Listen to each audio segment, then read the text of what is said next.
Hello, I'm Maggie Hammond. I teach on the Complete Creative Writing course, and I've worked as a novelist, a publisher, a journalist, and I'm the author of Creative Writing for Dummies.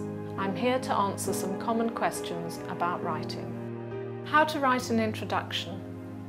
It's important to remember when you're writing an essay or any piece of writing that needs an introduction that you don't have to start with your introduction.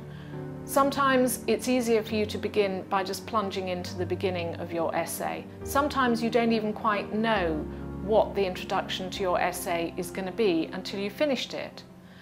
Remember, you can always go back and write or change your introduction afterwards.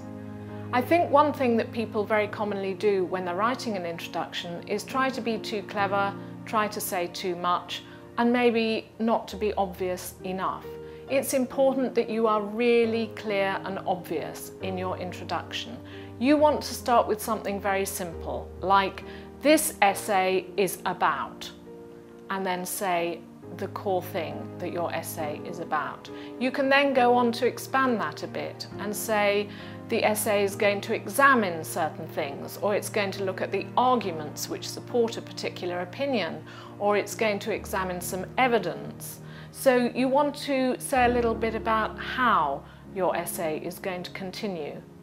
It's important that you think about the length of your introduction in relation to the length of your whole piece. If it's a short essay, your introduction can be one paragraph. But if you're writing a whole dissertation, your introduction may be several pages. So think about keeping it in proportion to the rest of your piece of work, and you won't go too far wrong.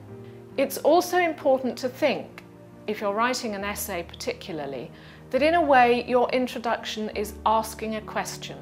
Your conclusion is going to answer that question, and your essay is going to give all the arguments and discussions and debates in between which are going to help you to come to that conclusion. So it's important to think about your introduction asking a question very often.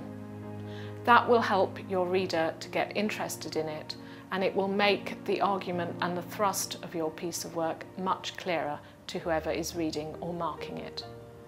And that's how to write an introduction.